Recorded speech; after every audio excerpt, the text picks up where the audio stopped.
नमस्कार। आज मैं आपको माघ मास महात्म्य का 18वां अध्याय सुनाने जा रही हूँ। 17वें अध्याय में हमने सुना कि कैसे कांचन मालिनी ने माघ मास स्नान के प्रभाव से उस राक्षस की पाप योनि से मुक्त किया और उस राक्षस वो कैसे अपनी राक्षस योनि में आया, ये सारा वृतांत उसने कांचन मालिनी के कहने पर बताया।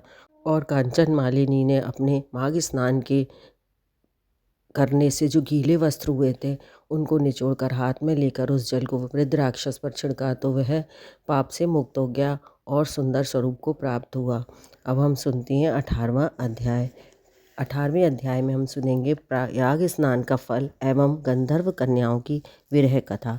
वशिष्ठ जी बोले, मैंने दत्तात्रेय जी द्वारा कहा गया माघ महात्म्य आपसे कहा। अब मैं माघ महीने के स्नान से उत्पन्न फल को, जो सब यज्ञों में उत्तम, सब प्रकार के दानों का श्रेष्ठ फल देने वाला, समस्त व्रत एवं तप के समान है, कहता हूँ। हे महाराजा दिलीप, माघ स्नान से मनुष्य पवित्र हो दोनों मात पितृ कुल के पितरों का उद्धार कर स्वेच्छाचारी उत्तम सुंदर विमानों पर चढ़कर स्वर्ग को जाते हैं। जो माघ महीने में नदी में अरुणोदय में प्रातः स्नान करते हैं वह स्वर्ग में जाते हैं। सदा के पापी, दुराचारी और कुमार्गी मनुष्य भी माघ स्नान और हरि की पूजा करने से पाप के बड़े समुदाय से मुक्त होकर भगवान के समान शरीर वाले हो जाते हैं। जो झूठ बोलने वाले, माता पिता को दुख देने वाले, बिना किसी आश्रम के कुल के धर्म का परित्याग करने वाले, दंभी, अहंकारी तथा पाखंडी मनुष्य भी प्रयाग माघ महीने में स्नान करने से सद्गति प्राप्त करते हैं। संसार में किसी भी पुण्य तीर्थों में माघ महीने का स्नान मनुष्यों को अत्यंत कठिनता से मिलता है। इसमें स्नान करने से मनुष्य को ब्रह्मवेत्ताओं की गति प्राप्त होती है, इसमें कोई संदेह नहीं है। हे राजन, माघ में तप, दान तथा जप करना और हरि भगवान की पूजा, ये सब अक्षय होते हैं जो कभी नष्ट नहीं होते हैं, पुण्य। माघ मास में अन्न दान करने वाला स्वर्ग में अमृत पीता है। सोना दान करने वाला इंद्र के पास जाता है। दीपक, अग्नि और वस्त्र दान देने वाला मनुष्य कांति युक्त हो सूर्य लोक में वास करता है। यज्ञ, दान, स्वच्छ व उग्र तप, ब्रह्मचर्य धारण, उत्तम योग और सेवा करने से लोग इतने शुद्ध नहीं होते जितने माघ महीने में तीर्थ में स्नान करने से होते हैं। माघ में स्नान करके जो हरि भगवान की पूजा करते हैं वे स्वर्ग से उठकर पृथ्वी पर आकर महान राजा होते हैं तथा दिव्य स्वरूपवान, भाग्यवान, मधुर बोलने वाले, धर्मयुक्त, बड़े, धनी और शत आयु वाले, 100 वर्ष की आयु वाले होते हैं। शरीर, वाणी और मन से जाने या बिना जाने हुए संपूर्ण पाप भी किसी उत्तम तीर्थ में माघ महीने में स्नान करने से शीघ्र ही ऐसे नष्ट हो जाते हैं जैसे अग्नि में काष्ठ लकड़ी। पापी मनुष्य जो अपने किए कर्म का फल भोग रहा हो, यदि वह भी कभी माघ में स्नान कर ले तो उसके भी पाप शीघ्र नष्ट हो जाते हैं। हे राजन, यही कारण है कि गंधर्व कन्याएं भी शापवश हो पाप के फल भोगती हुई लोमश ऋषि के उपदेश से माघ महीने में स्नान कर शाप से छूट गई हैं। ये आश्चर्य है। राजा दिलीप ने ये सुन गुरु वशिष्ठ जी के चरण कमलों में प्रणाम करके बड़ी श्रद्धा से विनीत पूर्वक पूछा, हे भगवान, कन्याओं को कहाँ से शाप मिला? वे कन्या किसकी थीं? उनके क्या नाम थे और उनकी क्या उम्र थी? किस तरह वे लोमश ऋषि के उपदेश से शाप मुक्त हुई? उन्होंने माघ महीने में कहाँ स्नान किया और वे संख्या में कितनी थीं? वशिष्ठ जी ने कहा, हे उत्तम राजा, इस धर्मयुक्त अद्भुत कथा को सुनो। सुख संगति नाम की गंधर्व की प्रमोदिनी नाम की कन्या थी।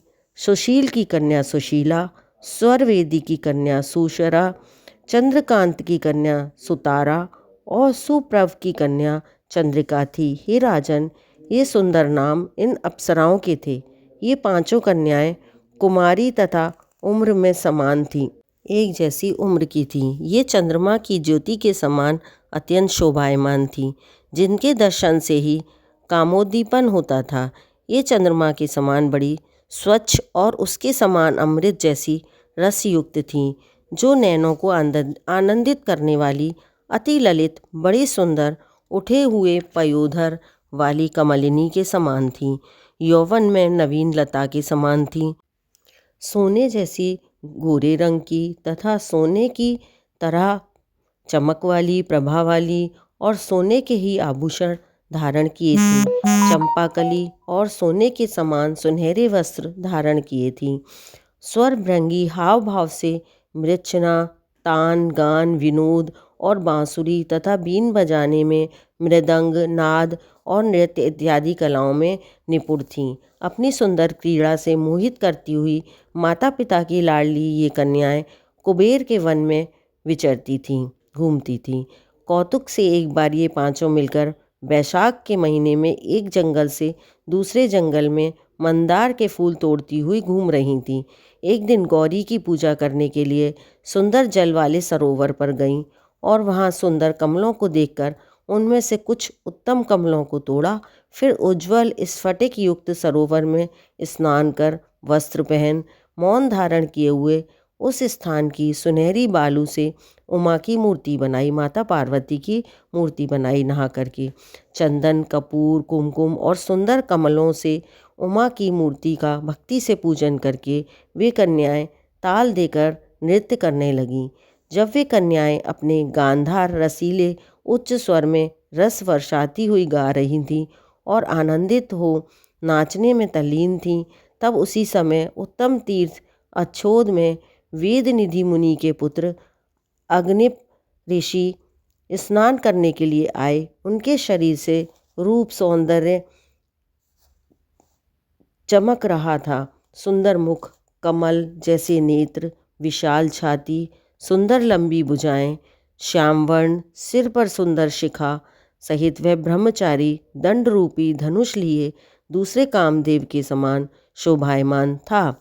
मृग चर्म ओढ़े, सुंदर यज्ञोपवीत और कमर में सोने की सी मूंज की करधनी पहने उस ब्राह्मण को वहाँ सरोवर तट पर आते हुए देखकर ये कन्याएं उस पर मुग्ध हो गईं और आपस में कहने लगीं कि ये हमारे नेत्रों का कौन अतिथि है। नृत्य और गान का त्याग कर वे सब कर काम से उत्तेजित हो गईं।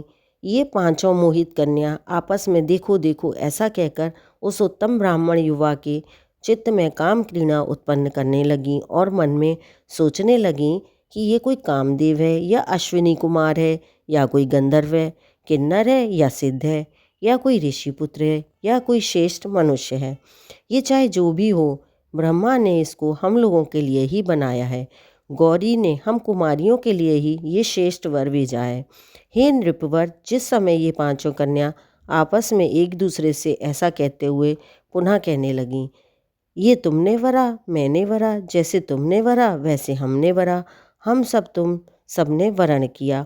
इस प्रकार कन्याओं के वचन सुनकर मध्याह्न की क्रिया से निवृत्त हो उस ब्रह्मचारी ने मन में सोचा कि आज यहाँ तो बड़ी बाधा उपस्थित हुई। ब्रह्मा, विष्णु, शिव आदि देवता और बड़े बड़े सिद्ध मुनि तथा योग बल वाले ऋषि लोग भी स्त्रियों की लावण्यता पर मोहित हो गए।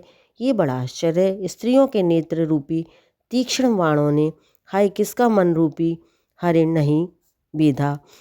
जब तक नीति एवं बुद्धि दृढ़ है, पाप आदि से भय है तथा दृढ़ चित्त है, कुल की मर्यादा और तप की गंभीरता रहती है, तब तक मनुष्य यम नियम का पालन करते हैं, जब तक कि स्त्रियों के नेत्र रूपी बाणों से कामी मनुष्य शीघ्र भीगा नहीं जाता। विलासी मनुष्य के मन को स्त्रियां अपनी सुंदर लीला एवं सौंदर्य से मोहित कर लेती हैं, परंतु ये तो मुझे भी मोहित कर लेंगी। तब भला किन गुणों से मेरे धर्म की रक्षा हो सकेगी। स्त्रियों के मांस, रक्त, वीर्य, मल, मूत्र से बने इस घिनौने अशुद्ध शरीर में कामी लोग सुंदरता की कल्पना करके मूढ़ चित्त वाले रमण करें तो श्रेष्ठ है। महात्माओं का कहना है कि स्त्रियों के पास रहना कष्टकारक है, अतः जब तक ये मेरे पास नहीं आती मैं घर चला जाता हूँ। जब तक ये वरांगनाएं उसके समीप न आने पाईं कि वह वटुक पहले ही वैष्णव प्रभाव से अंतर्ध्यान हो गया। हे राजन, योग बल से ऋषि पुत्र के चले जाने पर ये कन्याएं ठगी सी रह गईं और आतुर हो नेत्रों से शून्य दसों दिशाओं में देखने लगीं तथा कहने लगीं, ये कोई जादूगर या मायावी था जो हमारे देखते देखते विलीन हो गया। तब वे सब हृदय की विरह अग्नि से व्याप्त हो कहने लगीं, हे कांत, जादू की माया छोड़कर हमें अपना दर्शन दो। हाय, क्या ब्रह्मा ने हम लोगों को बड़ा कष्ट देने के लिए ही तुम्हारी रचना की है? क्या तुम दया रहित हो जो हम पर तुम्हारी रुचि नहीं है? क्या तुम धूर्त हो या हमारे मन को चुराते हो? क्या तुम हम पर विश्वास नहीं करते या हमारी परीक्षा लेते हो? क्या तुम कलाओं में होशियार हो या माया में चतुर हो? क्या किसी के चित्त में घुसकर उसमें से निकलना नहीं जानते? हम निरपराधिनियों पर क्रोध क्यों करते हो? क्या दूसरों को धोखा देने से उसके हृदय के दुख को तुम नहीं जानते? हे हृदयेश्वर, तुम्हारे दर्शन के बिना हम जीवित नहीं रह सकती। हम तुम्हारे दर्शन की आशा में ही जी रही हैं। आप जहाँ पर भी हो, अपने पास आकर दया कर हमको भी शीघ्र ले चलो और अपने दर्शन देकर हमारे वियोग रूपी संताप को शीघ्र ही हर लो, क्योंकि सज्जन लोग किसी वियोगी के विनाश को नहीं जानते। अब ये 18वां अध्याय समाप्त होता है। जो इस अध्याय को सुनते हैं, दूसरों को सुनाते हैं, उनके सभी पाप शीघ्र ही नष्ट हो जाते हैं और पुण्य की प्राप्ति होती है। बोलो विष्णु भगवान की जय, महालक्ष्मी जी की जय, माघ मास महात्म्य की जय।